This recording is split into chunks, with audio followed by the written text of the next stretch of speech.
This is just a little storage closet underneath our house, and I'll probably be shooting a couple of our videos from here. It's just easier sometimes to do this from home than it is during the school day, because the school day gets busy. While I'm in here and thinking about it, if you're setting up a creative space at home, which I would encourage you to do, make sure you've got lots of light. I've got windows right here in the storage closet. Lots of light's important. Also, it's important that that light is soft and not really harsh, so you don't want direct light coming straight in from the windows. So I have these little paper blinds. They're like $3 at Walmart or something. And those paper blinds just diffuse the light as it comes into the room. And so it softens it up a lot. You don't get a lot of harsh shadows and stuff. So that's really good for your working space. Also for your working space, try to keep it clutter-free. Try to keep it fairly organized.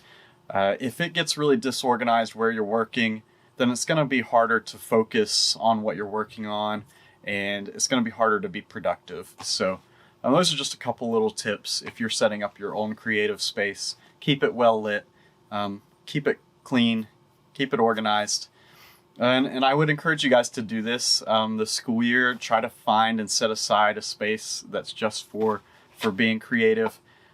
You guys have a limited amount of time in the classroom, which I want you guys to treat as a studio. So it's going to be important that you have a studio space at your own home. So try to set something up if that's available to you. Also, I needed to talk to you guys this week about signing up for art supplies and signing those supplies out. So students who are actually physically attending classes, you can sign those supplies out when you're with me in class. You can just let me know the supplies you need and we'll put something together. I'm going to record the supplies that you're borrowing and the date that you borrow them on, and then just asking you to bring those back. For those of you who weren't with me in class, you may not have heard the breakdown of the art class agreement and how the sign-in sign-out sheet will work. So basically the art class agreement just tells you guys that you do have permission to take supplies from the art room. You will have to sign those out and sign them back in. And also says that if you lose those supplies or fail to bring them back for some reason, then I'm asking you for $5 to help replace some of those art supplies, because those will get really expensive really quickly if we don't have some sort of compensation for it. What I'm not going to ask of you is for you to replace broken supplies or for you to pay for broken supplies. I know that some of my art supplies have been used a lot and are going to wear out and break on you. So if say you're using a paintbrush and that handle breaks or the bristles come off of the paintbrush, that's okay. Don't throw it away. Keep it with your art supplies and bring it back to me. And then I'm not going to ask you to pay to replace it. I'm just going to assume that old paintbrush would have broken whether it was in my class or whether it was at your home. And so I was going to have to replace that paintbrush anyway. When I will ask you guys to pay $5 to replace something is if it just doesn't get brought back to me at all. So instead of not bringing back something that's maybe broken, go ahead and keep it, bring it back to me, and then it's not going to cost you anything. So that's it with the art class agreement. I'm just asking you guys to please honor that. Try to keep up with the materials because I do have a limited amount. But I have enough to share right now as long as we keep bringing those things back. So it's really important. So students who are in class, you can check those out during your class time, during the day of the week that you're in school or the 2 days. For students that are virtual, I'm going to ask you guys just to shoot me an email or a message on Remind, and we'll set up a time that way. That's usually going to be on a Wednesday. A Wednesday is going to be an office day for me.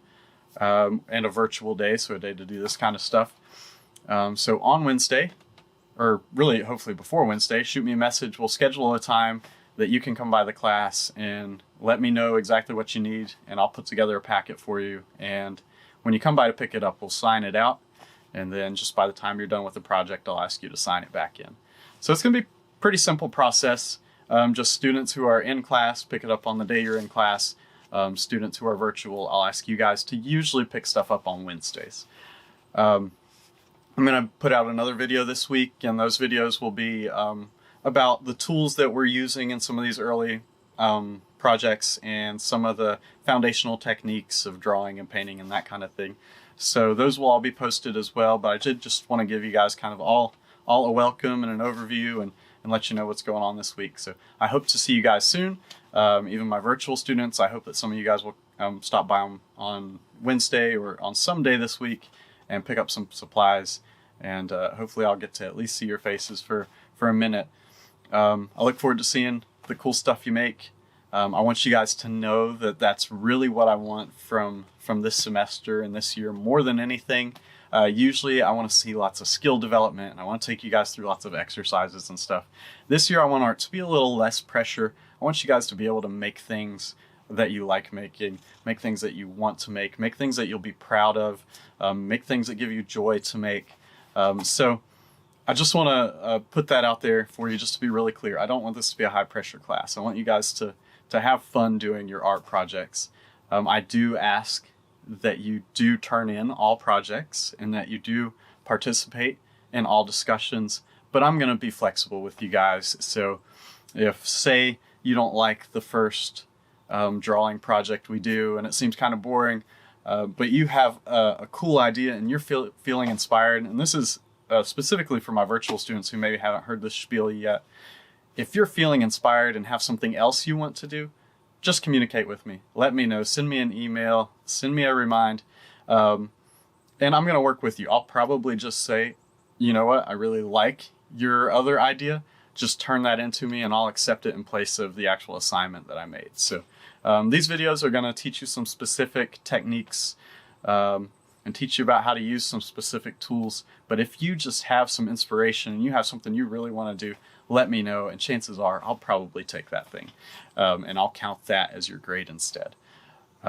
So anyway, I look forward to seeing you guys and the work that you do. Bye-bye.